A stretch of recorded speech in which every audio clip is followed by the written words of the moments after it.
everybody. This is Joseph P. Farrell with news and views from the Nefarium on Thursday, March 7th, 2024. I was about to say January because we've had a return of a little bit of quasi-winter-like weather and storms, which reminds me, tomorrow's vid chat I'm going to move to the following day, to Saturday at 1 o'clock, because they are predicting some more storms tomorrow, off and on all day, and they are also saying that some of those could be severe. I'm not really expecting any of it to be severe, but with the lightning and thunder and all of that, it's going to be a little difficult to conduct any vid chat with the little pooch being scared out of her mind. So I'm going to move the vid chat to this coming Saturday. That's 2 days from now at 1 o'clock.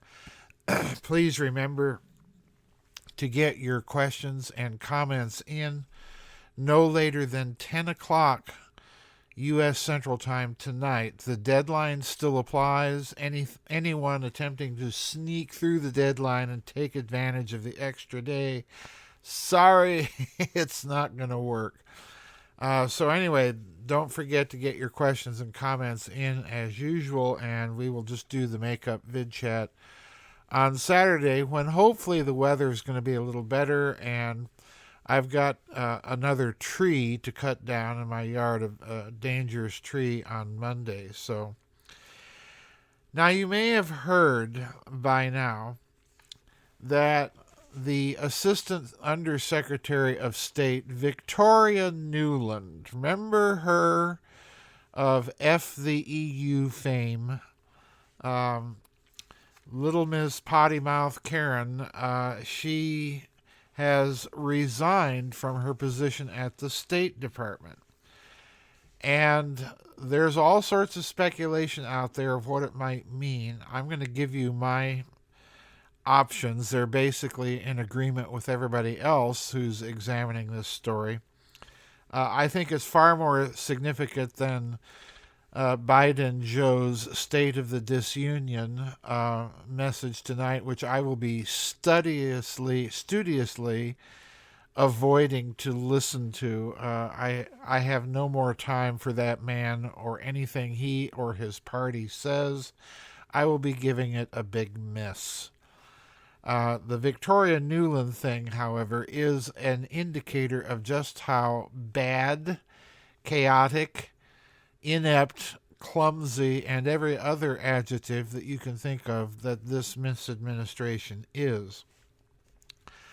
I've got two articles talking about the resignation indirectly. One article from Global Research News, and the other article, an AP article, which I think pretty well hits the nail on the head.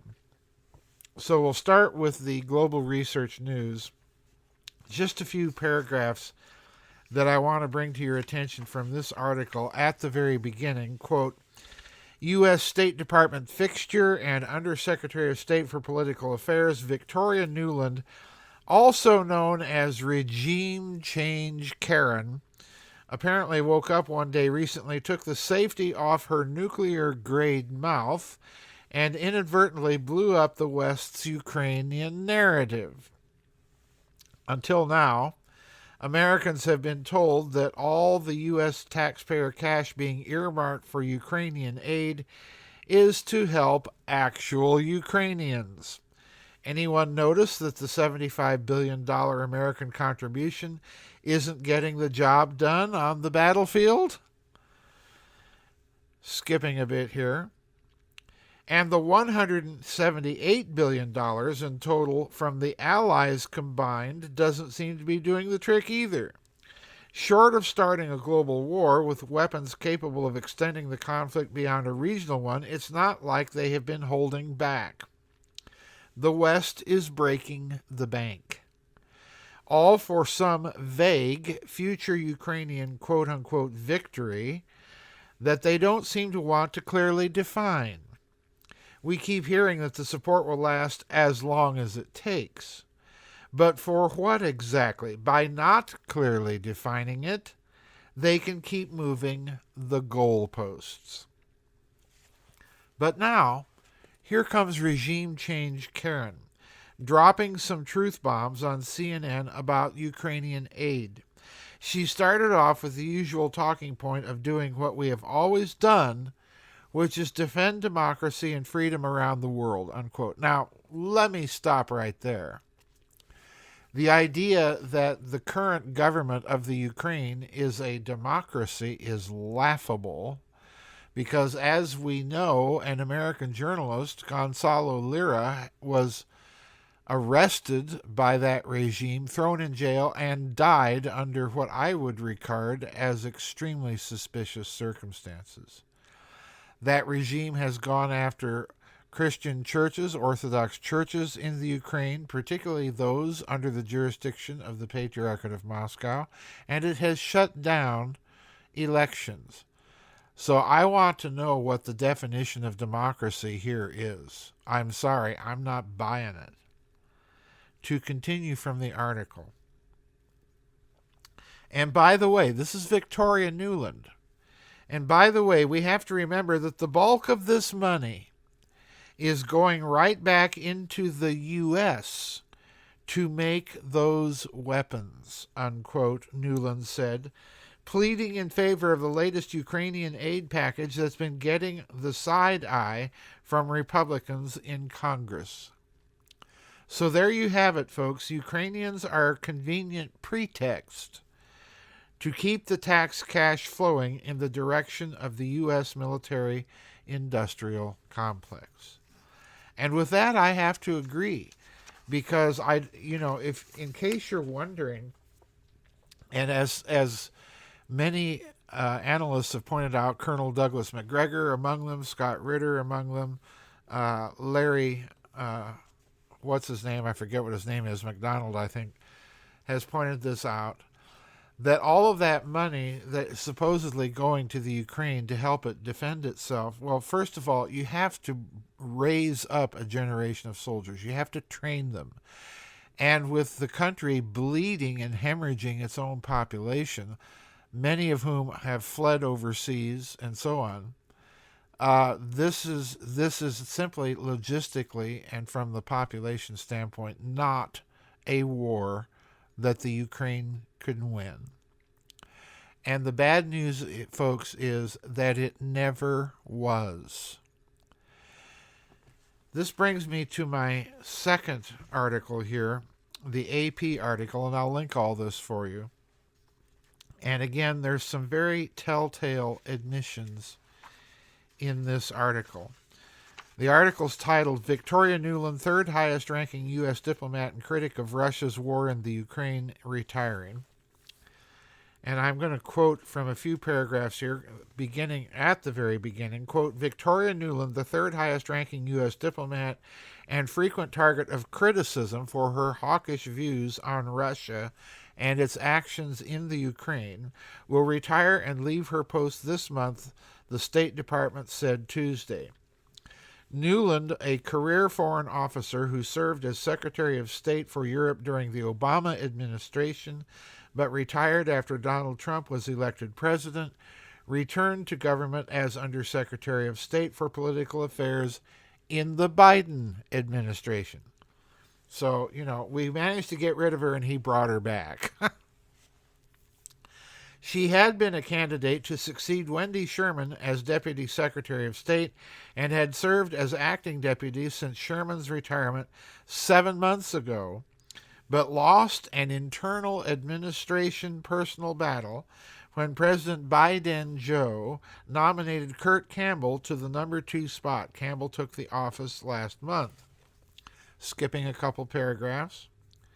Former Secretary of State John Kerry has recalled on numerous times that when Nuland left the spokeswoman's job during his tenure to become the top diplomat for Europe, Russian Foreign Minister Sergei Lavrov congratulated him for, quote, getting rid of that woman, unquote.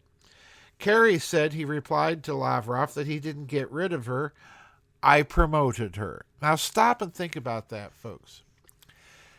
You would think that you would at least want to send diplomats into positions of power where they are in liaison with foreign governments that at least the foreign governments can get along with or stomach being around. But no, Kerry picked a deliberately offensive woman for the Russians to deal with. Let that sink in. And this is going to become an important part of my analysis of what's going on here in just a minute. To continue, the current Secretary of State, Anthony Blinken, praised Nuland for her 3.5 decades of public service and thanked her for her role in shaping U.S. policy around the world for under 6 presidents and 10 secretaries of state. But it's Toria's leadership, meaning Victoria, on the Ukraine that diplomats and students of foreign policy will study for years to come, unquote, Blinken said in a statement. And that has a little bit of double-edged meaning and implication if you stop and think about what he said. Yeah, people will study this for a long time, and perhaps as an example of how not to handle a situation. Skipping a couple paragraphs, quote, the Russian Foreign Ministry immediately seized on the announcement, calling it an admission of failed U.S. policy toward Russia. Quote, they won't tell you the reason, spokeswoman Maria Zakharova said, but it is simple. The failure of the anti-Russian course of the Biden administration. Russophobia, proposed by Victoria Nuland as the main foreign policy concept of the United States, is dragging the Democrats to the bottom like a stone, unquote. Nuland will be replaced temporarily as undersecretary by another career diplomat, John Bass, a former ambassador to Afghanistan who oversaw the U.S. withdrawal from the country. He is currently the Undersecretary of State for Management. Now stop and let that one sink in, folks. That to me, and here comes my analysis, that to me is a little admission that they are about to pivot away from outright support of the Ukraine. And it may be an admission of reality that whatever is going on over there, the Ukraine and Russia are probably going to sort things out or have to sort things out on their own. I think what you're seeing is Washington is washing its hands. However, that does not necessarily mean an end to the neocon influence within the U.S. Department of State. Because as those little quotations I read to you suggest, there is an almost bottomless pool of incompetence and warmongering that you can draw upon from the U.S. State Department, beginning with John Kerry. I didn't get rid of her. I promoted her. So they've moved Victoria Nuland off the stage. But folks, a change of personnel and a change of face is not necessarily a change of ideological outlook or policy.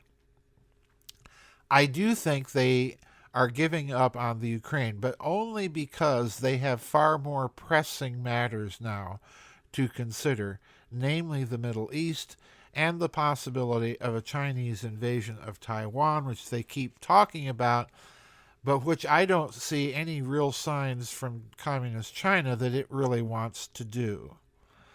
So I think, number one, we're looking at a pivot away from the Ukraine. That number two, we're looking perhaps at a tacit admission of failure, although it's not going to be spun that way. And a change of personnel, but not policy, not philosophy. That is not going to change. So I do think the days of the Ukrainian misadministration of Zelensky are numbered. I do think that the Ukrainian aid package is really nothing but a U.S. military-industrial complex aid package, because we've also seen and heard stories about many of those weapons intended for the Ukraine ending up in odd places like Africa or Mexico. So the money laundering operation proceeds apace in the Ukraine.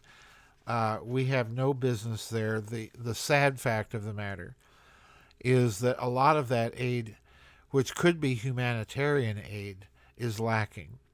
My hope and prayer is the Ukrainian people wake up and realize that they have been played and that there's blood on the hands of the West just as much, if not more, than on the hands of Russia, and that they need to wake up and do their level best to get out of this war and quit counting on the perfidious nature of Western assistance to help them.